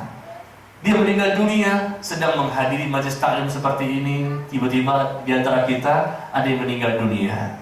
Mau? Mau? Siapa duluan? Kita kumpul di sini ibadah bukan? Ibadah kan? Ibadah kan bukan sholat aja. Kita berkumpul seperti ini menghadiri majelis taklim, majelis ilmu, majelis zikir, di mana kita yakin demi Allah, Nabi menginformasikan kepada kita, setiap orang yang berkumpul di suatu majelis ilmu yang ada di masjid, majtama'a, ya, tidaklah berkumpul satu kaum yang ada di satu masjid dari salah satu di masjid-masjid Allah, mereka mempelajari Al-Quran, mereka berusaha memahami Al-Quran, illa nazalat alaihimus sakinah. Orang yang berkumpul di masjid untuk belajar, hadir di majelis ilmu, maka kata Nabi, mereka akan diturunkan kepada mereka ketenangan. Tenang batinnya ketika berada di masjid mendengarkan kajian. Wa ghasyiyatuhumur rahmah, dan malaikat pun akan menebarkan rahmat kepada mereka. Wa hafathumul malaikah, dan mereka pun akan didoakan oleh para malaikat. Malaikat akan menaungi mereka. Demi Allah, saat ini malaikat berada di tengah-tengah kita, dan malaikat insya Allah sedang mendoakan kita semuanya. Karena Nabi mengatakan, tidaklah berada seseorang di majelis ilmu, di situ diajarkan Al-Quran, dipahami bagaimana Al-Quran, maka akan berasa ketenangan di hati mereka. Kemudian mereka pun akan mendapatkan rahmat. Malaikat akan menaungi mereka dan mendoakan mereka, dan Allah menyebut-nyebut nama mereka di hadapan para malaikat yang dekat dengannya. Masya Allah. Orang yang ibadah benar dan selalu bisa seperti itu, Allah berikan kepadanya husnul khatimah. Tapi syaratnya adalah harus mengikuti Nabi SAW. Ya, lihat di halaman ketiga paling atas. Di halaman ketiga paling atas, ini syaratnya yang terbesar, yang tidak bisa ditoleransi. Qul in kuntum tuhibbunallaha fattabi'uni yuhibbukumullah wa yaghfir lakum dzunubakum. Katakanlah, jika kamu benar-benar mencintai Allah, sehingga Allah pun akan mencintaimu, lalu kamu dapat surga dunia, adalah ikuti aku, yaitu dengan mengikuti Rasulullah SAW. Niscaya Allah akan mengasihi dan mengampuni dosa-dosamu. Allah akan mencintai kita dan mengampuni dosa-dosa kita karena kita mengikuti beliau Sallallahu Alaihi Wasallam. Dan kita perlu berdoa kepada Allah agar Allah melimpahkan cintanya kepada kita. Di samping begitu banyak amal yang kita persembahkan, doa juga perlu kita lantunkan. Seperti di halaman 4 paling bawah, Allahumma inna nas'aluka hubbaka wa hubba man yuhibbuk wa hubba kulla amalin yuqarribuna ila hubbik. Ya Allah, aku mohon cintamu dan mencintai siapa saja yang mencintaimu, serta mencintai seluruh amalan yang dapat mendekatkan diriku kepadamu. Subhanallah. Kalau doa ini Allah ijabah, kita mendapatkan surga dunia, insya Allah. Kalau doa ini Allah ijabah, kita mendapatkan surga dunia. Kenapa? Karena di sini kita minta, oh ya Allah, aku mohon cintamu. Allah mencintai kita, dan mencintai siapa yang mencintai Allah, dan mencintai seluruh amalan yang dapat mendekatkan diri kita kepada Allah. Subhanallah. Surga dunia insya Allah akan kita dapatkan. Sekali lagi, surga dunia sebelum surga di akhirat. Dan kata Ibnu Taimiyah, barang siapa yang tidak masuk, tidak mendapatkan surga yang ada di dunia, maka dia tidak mendapatkan surga di akhirat. Mari kita berlomba-lomba untuk mendapatkan itu. Cinta Allah, cintailah Allah, dan jangan mencintai sesuatu selain Allah yang kita tempatkan pada posisi yang tertinggi, yang terbesar. Karena hidup bukan untuk mati, tetapi mati itulah untuk hidup. Lihat di halaman yang keempat. Hidup bukan untuk mati, tetapi mati itulah untuk hidup yang sebenarnya. Karena hidup dunia ini sebetulnya kita bukanlah hidup yang sebenarnya. Hidup yang sebenarnya, yang hakikat kehidupan itu nanti setelah kematian. Di akhirat nanti, itulah hidup yang sebenarnya, yang tidak ada kematian, yang kekal abadi selama-lamanya. Hidup bukan untuk mati, tetapi mati itulah untuk hidup. Hidup bukan untuk hidup, tetapi untuk yang maha hidup. Karenanya jangan takut mati, jangan cari kematian, jangan lupakan mati dan rindulah akan kematian. Mengapa? Kematian adalah bukti kecintaan yang tulus. Kematian adalah pintu berjumpa dengannya, perjumpaan terindah antara kekasih dengan kekasih. Ya Allah, anugerahkanlah kepada kami surgamu di dunia, sehingga Engkau pun memasukkan kami ke dalam surgamu di akhirat. Demikian yang sedikit ini yang bisa saya sampaikan. Barangkali sisa waktu yang ada kita bisa manfaatkan untuk persoalan jawab. Dipersilakan bagi para jamaah yang memiliki pertanyaan bisa langsung bertanya atau melalui kertas.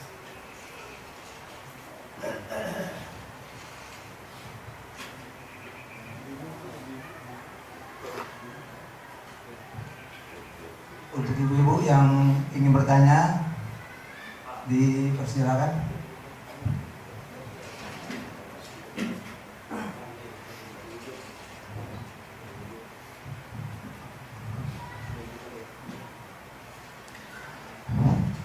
Assalamualaikum warahmatullahi wabarakatuh. Nama saya Ali Wasubi dari Kampung Rawakawang Cimanggis. Dan ini saya tanyakan di sini sesuai dengan judulnya, apakah setiap harinya walaupun kita dalam keadaan susah sulit, tapi diri kita ini merasakan satu kebahagiaan. Artinya kita melakukan apa saja merasa diri kita ini agak kaya, walaupun kita tidak punya harta tadi yang Pak Ustadz pernah terangkan itu. Apakah ciri-ciri seperti ini yang mendapat ridho Allah atau mencintai dari Allah? Yang pertama Pak Ustadz. Yang kedua, ini mungkin luar dari agak tema sedikit. Kami ini insya Allah sebentar lagi mau umrah, tapi umrahnya itu melewat dari Jakarta langsung ke Jeddah, dan dari ya jamaah itu disuruh memakai ihram ini dari pesawat. Apakah seperti itu tidak menyulitkan jamaah yang memakai ihram di pesawat? Apakah nanti setelah sampai di Jeddah itu baru memakai ihram atau bagaimana Ustaz? Itu mungkin saya tanyakan. Demikian mungkin. Wassalamualaikum warahmatullahi wabarakatuh. Waalaikumsalam warahmatullahi wabarakatuh.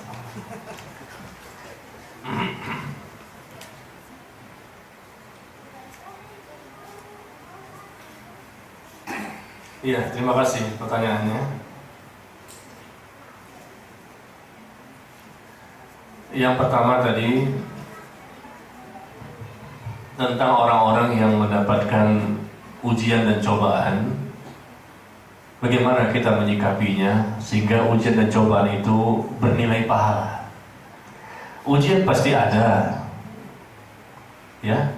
Cobaan dari Allah pasti ada kepada orang-orang yang beriman. Musibah yang kita dapatkan terbagi tiga.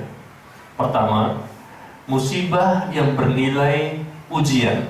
Ini untuk orang beriman. Yang kedua, musibah yang diberikan kepada orang kafir. Ini sebagai balasan sementara di dunia sebelum mereka mendapatkan balasan yang sebenarnya di akhirat. Ini musibah juga. Di dunia ini barangkali ada musibah-musibah yang kita dapatkan. Musibah yang menimpa seorang mukmin maka namanya ujian. Dan itu pasti harus ada. Karena Allah yang mengatakan seperti itu. Ahasiban nas ayusraku ayyaqulu amanna wa hum la yuftanun? Apakah manusia itu dibiarkan saja mengatakan kami telah beriman, lalu mereka tidak akan diuji kembali? Apakah manusia dibiarkan begitu saja mengatakan kami telah beriman, lalu mereka tidak akan diuji? Tidak, kata Allah, kami akan menguji mereka sebagaimana orang-orang sebelum mereka juga diuji. Jadi musibah yang menimpa orang mukmin namanya ujian. Musibah yang menimpa orang kafir namanya balasan sementara. Selama orang kafir itu tidak mau masuk dalam Islam, adanya musibah demi musibah yang menimpa mereka bernilai balasan sementara. Yang ketiga, musibah yang menimpa seorang muslim, ya, bukan mukmin tapi muslim biasa, yang mereka bukanlah orang yang taat kepada Allah, banyak meninggalkan syariat, tidak mau taat kepada Allah dan Rasul meskipun KTP-nya Islam. Ketika mereka tertimpa musibah, maka ini merupakan teguran dan peringatan dari Allah agar mereka kembali kepada agama.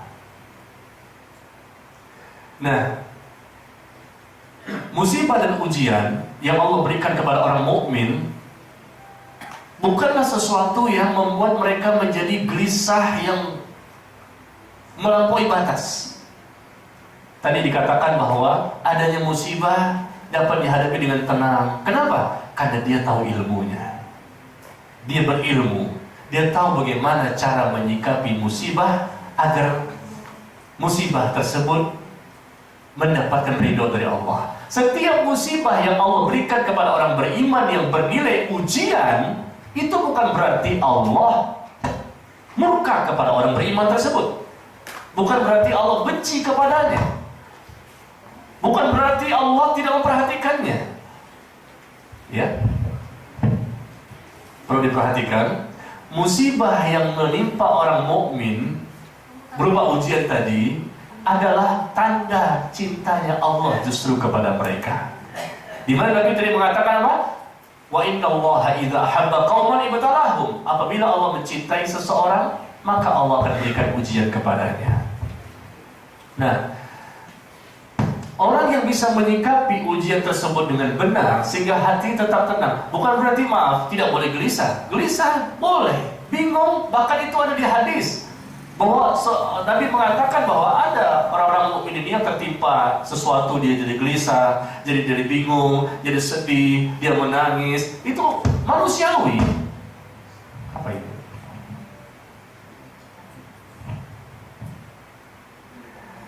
Manusiawi biasa saja ketika seseorang itu sedih, ya, dia bingung, ya, dia mungkin galau segala macam, tapi tingkat kebingungannya tidak seperti manusia yang lain. Nah, ini bedanya. Dia bingung sementara, mungkin dia kaget, mungkin dia sempat sedih, ya, dan lain-lain, tapi membuat dia cepat tenang kembali dan tidak sampai over berlebihan dalam kebingungannya. Kenapa? Lalu dia sadar bahwa ini terjadi semua dengan izin Allah. Ma asaba min musibatin illa bi'idznillah. Tidak ada musibah yang menimpa seseorang melainkan dengan izin Allah. Ini pertama. Kenapa seorang mukmin itu jadi tenang? Yang pastilah Allah yang membuat dia menjadi tenang, karena Allah kuatkan imannya. Tetapi manusia itu harus ada ikhtiar, ada usaha. Nanti Allah baru berikan bantuan. Jangan semuanya diserahkan kepada Allah. Yang penting gimana Allah sajalah. Tapi dia nggak ada usaha. Sedangkan Allah mengatakan dalam Al-Quran di surah Ar-Ra'd, surah 13 ayat 11, Innallaha la yughayyiru ma biqaumin hatta yughayyiru ma bi anfusihim. Sesungguhnya Allah tidak merubah kondisi seseorang sampai orang tersebut mau merubah dirinya sendiri. Allah nggak akan merubah seseorang sampai dia mau merubah dirinya sendiri. Rubah dulu, ada usaha nggak? Ada ikhtiar, sungguh-sungguh nggak? Maksimal nggak? Ikhlas nggak? Ada niat, tekad, dan semangat nggak? Kalau itu ada, insya Allah akan bantu. Dia dulu yang punya keinginan. Nah, kembali kepada pertanyaan. Jadi pertama dia tahu bahwa musibah itu terjadi dengan izin Allah. Kemudian dia tahu bahwa di balik musibah ada informasi dari Rasul bahwa itu merupakan tanda cinta Allah kepadanya. Yang ketiga, kenapa dia bisa tenang? Karena dia tahu bahwa di balik musibah tersebut berarti Allah inginkan insya Allah tergugurkan dosa-dosanya. Maka kita jadi tenang. Kenapa? Oh, musibah, ya sudah, saya hadapi karena ini merupakan izin Allah, karena ini merupakan mudah-mudahan tanda cinta Allah kepada saya. Yang ketiga, mudah-mudahan ini sebagai penggugur dosa-dosa saya. Jadi tenang dia. Kenapa? Karena Nabi SAW bersabda, "Ma yazal bala bil mu'min wal mu'minah fi nafsihi wa malihi wa waladi hatta yalqallaha wa ma 'alaihi khati'ah." Senantiasa seorang mukmin, baik laki-laki maupun yang perempuan, sama saja. Senantiasa, selalu setiap orang mukmin dan mukminah, yang laki maupun yang perempuan, mereka itu akan mendapatkan ujian selama di dunia. Ujian berupa pada dirinya, kata Rasul, atau mungkin pada hartanya, atau mungkin pada anaknya. Diri, harta, anak. Diri, harta, anak. Selalu berputar seperti itu. Rasul menyebutkan 3. Bukan hanya 3 sebetulnya, tapi ini yang paling dicintai oleh kita. Diri kita sendiri kita cintai, harta kita cintai, anak yang lebih kita cintai. Rasul menyebutkan 3. Ma yazalul bala, senantiasa musibah itu, ujian itu tertimpa pada seorang mukmin, baik laki-laki maupun yang perempuan, baik pada dirinya, pada hartanya, pada anaknya. Sampai kapan? Hatta yakallahu wa ma alaihi khati'ah, sampai dia bertemu Allah tanpa memiliki dosa sedikit pun. Mau? Mau nggak? Mau ada musibah? Tadi katanya mau. Iya. Itu kan kata Rasul, bahwa musibah itu pada dirinya, pada hartanya, pada anaknya. Sampai kapan? Selalu. Mayazalu. Kalimatnya selalu continue. Sampai dia bertemu Allah tanpa memiliki dosa sedikit pun. Makanya karena berilmu itu dia tahu, oh musibah ini dengan izin Allah terjadi. Kalau Allah nggak izinkan, nggak akan terjadi. Berarti saya harus menerima takdir saya dengan ikhlas. Saya tabah menghadapi ketetapan Allah, karena terjadi dengan izin Allah. Kalau saya tidak ridho dengan ketetapan Allah, maka Allah murka kepada saya. Kalau saya ridho dengan ketetapan Allah, saya terima musibah ini dengan ikhlas, dengan tabah, dengan ridho, maka Allah pun akan ridho kepada saya. Dia berilmu, menyikapi dengan benar, maka jadi tenang. Pertama itu. Yang kedua, dia tahu merupakan mudah-mudahan sebagai tanda cinta Allah kepadanya. Yang keempat, mudah-mudahan sebagai penggugur dosa-dosanya. Tadi ketiga ya. Sekarang keempat. Pertama tadi apa? Tahu bahwa musibah datang dari Allah. Yang kedua, sebagai tanda cinta Allah kepadanya. Yang ketiga, sebagai penggugur dosa. Yang keempat dia tahu bahwa di balik musibah kalau dia sikapi dengan benar, ada pahala yang tanpa batas yang akan dia terima. Allah berfirman di surah Az-Zumar, surah ke-39, ayat yang ke-10. Innama yuwaffas sabirun ajrahum bighairi hisab. Sesungguhnya orang-orang yang bersabar sajalah yang mereka mendapatkan pahala tanpa batas. Salat ada batasnya, pahala yang didapatkan. Kita bertemu seperti ini juga ada batasnya, pahala yang kita dapatkan. Tapi pahala orang yang bersabar, kata Allah, tidak ada batasnya. Bayangkan, itu baru 4, ada 5, 6, dan seterusnya. Bagaimana keistimewaan, bagaimana keutamaan orang-orang yang mampu menghadapi ujian tersebut dengan benar. Dia mendapatkan ini, mendapatkan itu, mendapatkan ini. Sehingga apa? Dia berusaha untuk meraihnya. Makanya dia berusaha untuk tenang. Dan itu perlu latihan. Ya, kesabaran itu perlu dilatih. Karena Nabi mengatakan, "Wa may tasabbar yusabbirullah." Barang siapa melatih dirinya untuk bersabar, maka Allah akan jadikan dirinya orang yang bersabar. Demikian yang pertama ya. Jadi, kenapa bisa tenang? Kan sulit ini, kan bingung ini. Boleh, kita bingung, kita memikirkan segala macam, tapi jangan over. Karena dunia sementara, pasti semua ditinggalkan. Lah, kok masalah akhirat gak bingung? Gimana nih? Ya. Terus yang kedua, kalaupun bingung, jangan lama-lama. Karena kita tahu hakikat kehidupan di dunia ini adalah ujian, dan ujian itu bernilai suatu kebaikan. Ya, karena ada penggugur dosa, tanda cinta Allah, pahala kesabaran yang besar, dan seterusnya. Yang kedua, saya percepat aja ya. Aduh, banyak sekali. Semakin banyak pertanyaan menunjukkan semakin paham yang mendengar.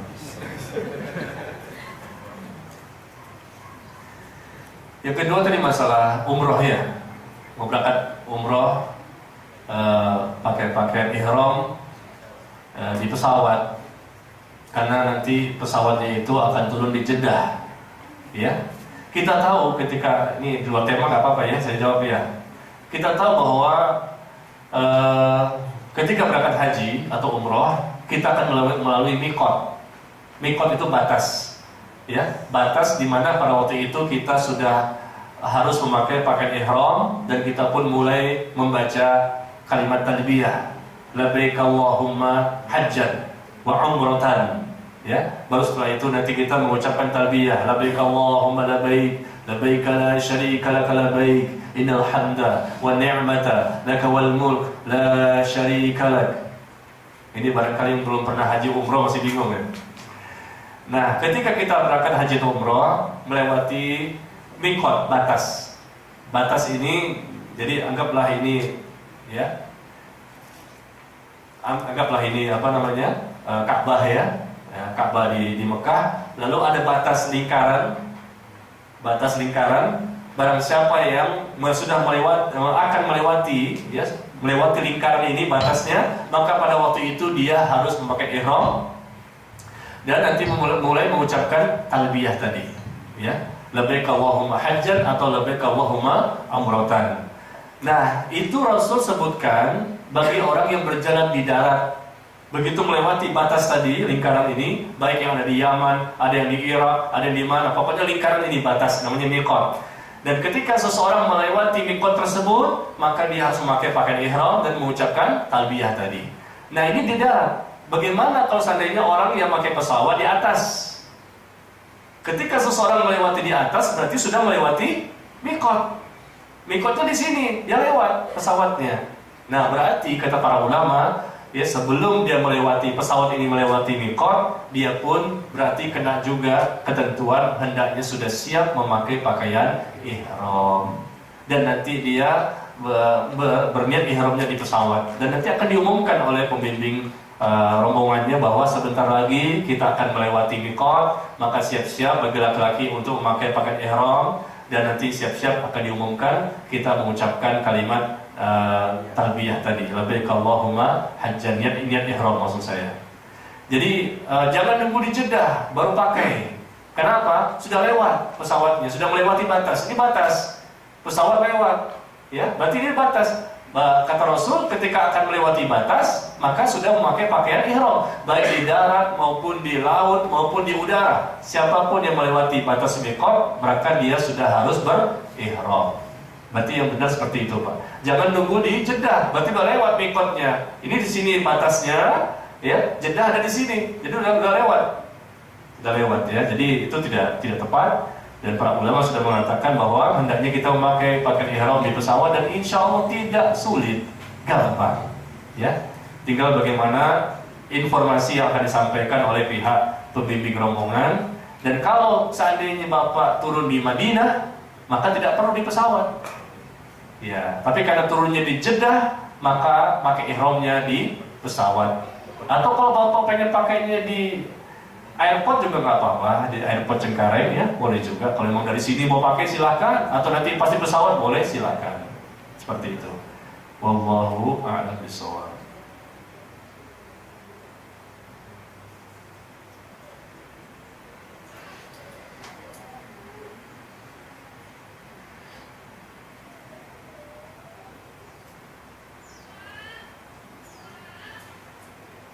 Bagaimana cara kita membenci orang-orang yang Allah benci, seperti kekafiran, kefasikan, dan kemunafikan, sedangkan kita sendiri bekerja pada mereka dan menafkahkan keluarga dari gaji yang mereka beri.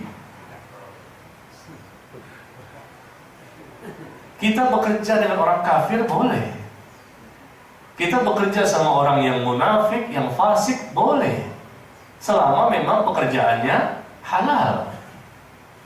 Kafirnya dia, ya dia urusannya dengan Allah.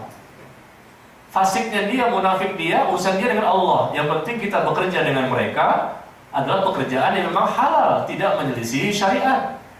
Dan kita pun diperbolehkan bebas untuk ibadah. Itu dua syarat.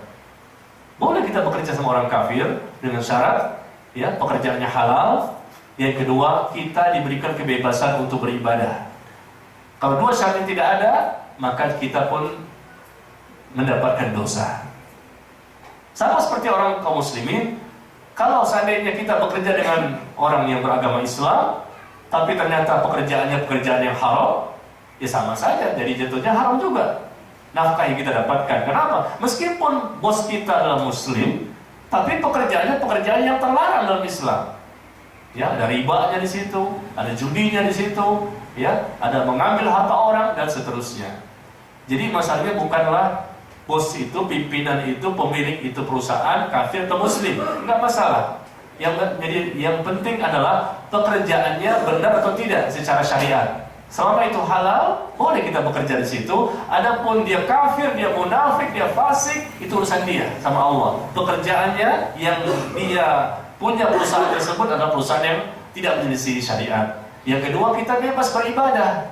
Meskipun mungkin tidak menyelisih syariat, tetapi barangkali begini, dia melarang wanita memakai jilbab, misalnya.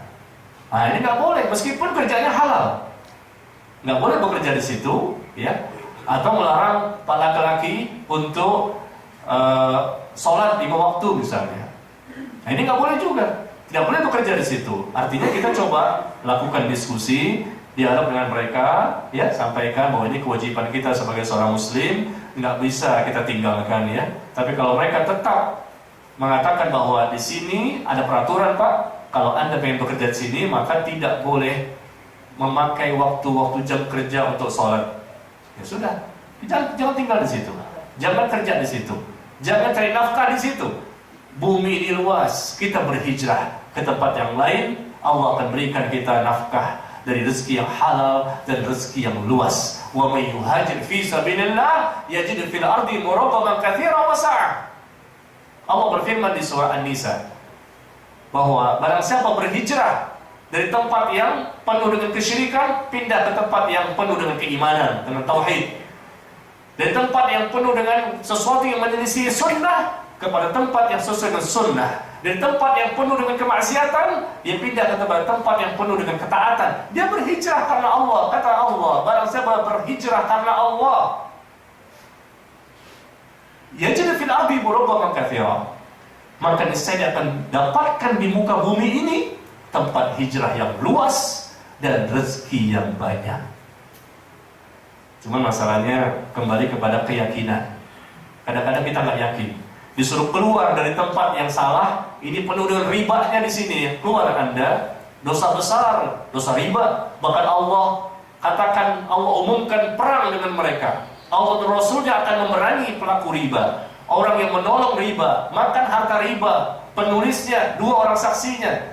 Keluar Anda dari tempat-tempat yang di situ ada praktek-praktek dan transaksi-transaksi riba, tapi dia nggak berani, takut nanti bagaimana saya makan, bagaimana ini. Berarti apa? Meskipun dia Muslim, KTP-nya Islam, tapi dia tidak beriman dengan iman yang sebenarnya, Allah tidak akan mencintainya dan tidak akan sekalipun dia mendapatkan ketenangan batin yang hakiki, kebahagiaan bahkan surga dunia tidak akan dia dapatkan. Orang yang mendapatkan surga dunia karena Allah mencintainya. Allah mencintainya karena dia selalu berusaha menjauhi semua larangan yang merupakan dosa-dosa besar.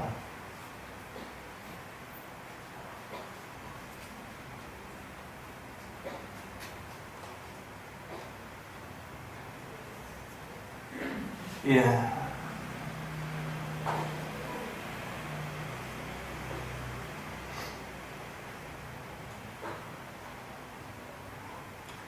Ustaz, bagaimanakah ciri-ciri orang yang mendapatkan surga dunia?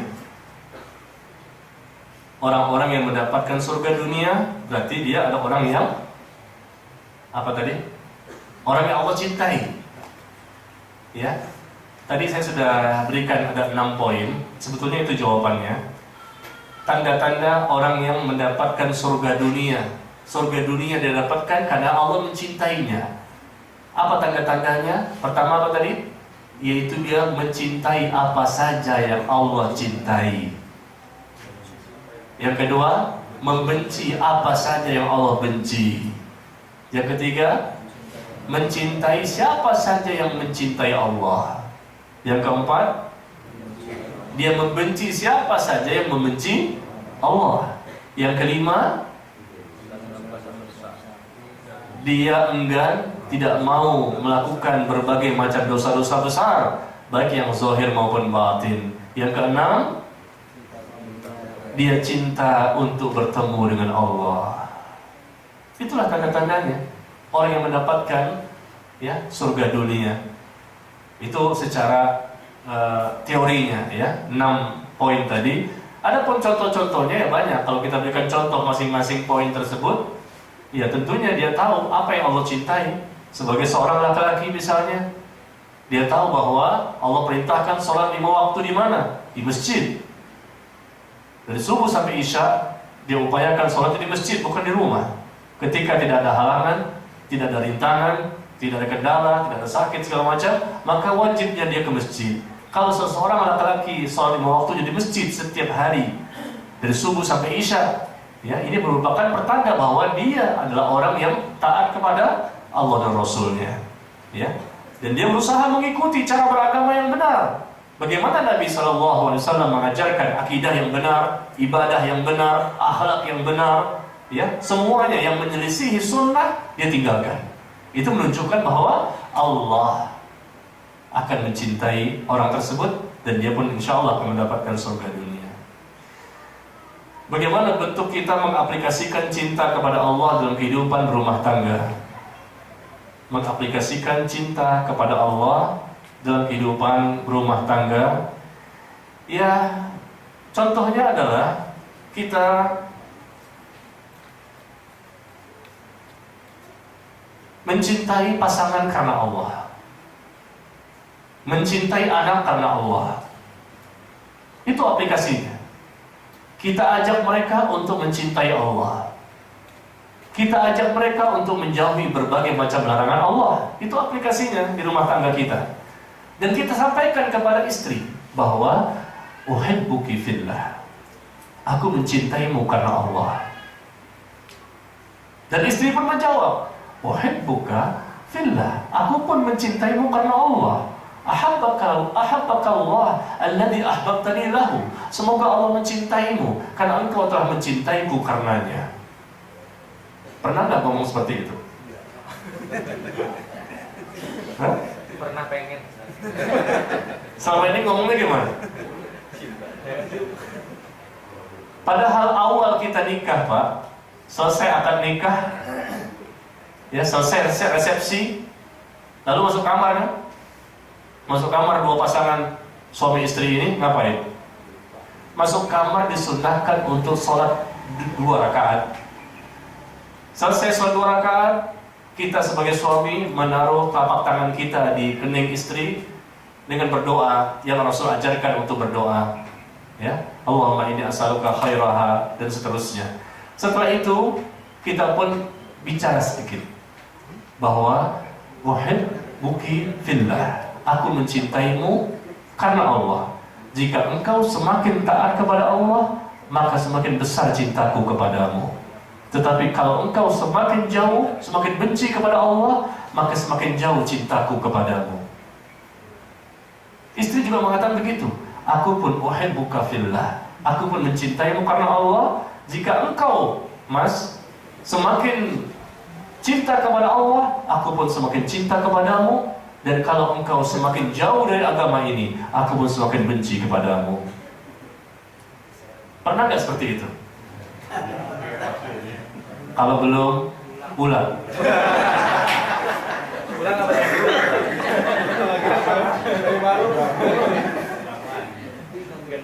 Ulang lagi sama yang lama.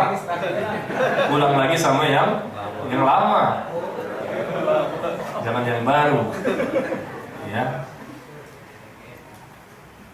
Jadi bagaimana kita mengaplikasikan cinta kepada Allah dalam kehidupan rumah tangga? Dari awal kita memilih pasangan, itu sudah kita aplikasikan cinta kepada Allah. Memilih pasangan karena dia kelihatannya orang yang salehah, dan saya ingin menikahinya.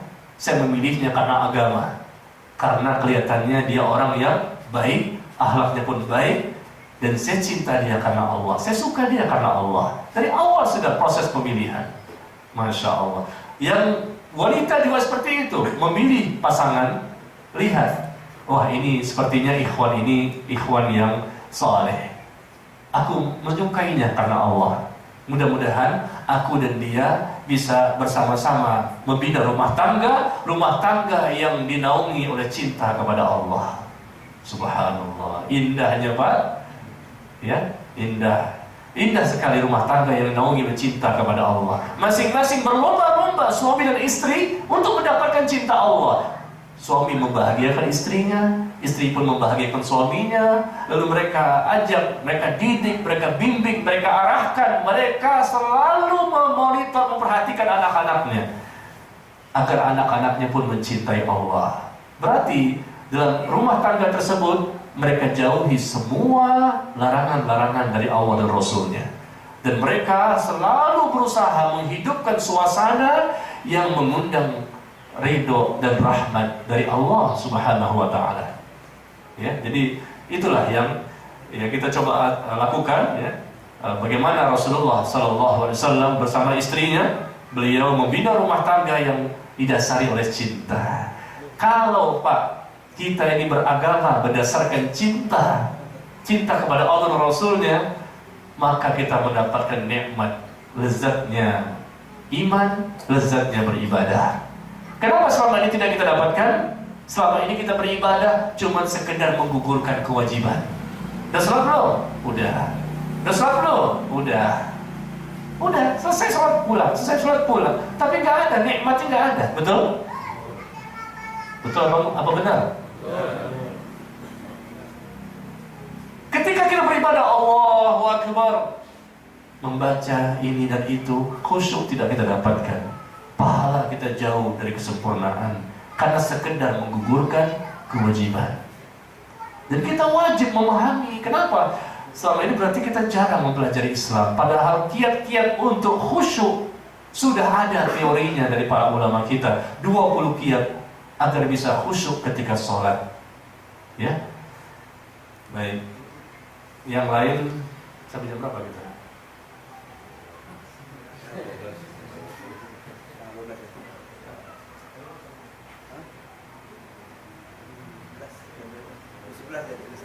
Hah? Jam 11? Oh, udah lewat itu.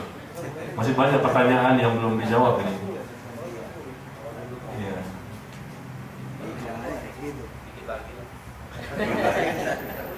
Undangan jam 9 sampai jam 11. Saya minta maaf, afwan, ternyata saya datang duluan. Saya udah takut terlambat sampai sini jam 9 kurang 5. Wah, terlambat nih, ngebut saya. Sampai sini orangnya mana? Ya Allah, inilah akhir zaman.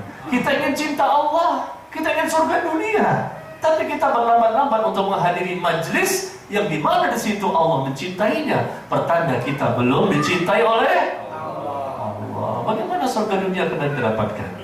Mudah-mudahan, dan insya Allah lain kali pas jam 9 bahkan sebelumnya udah ngumpul semua seperti ini ya.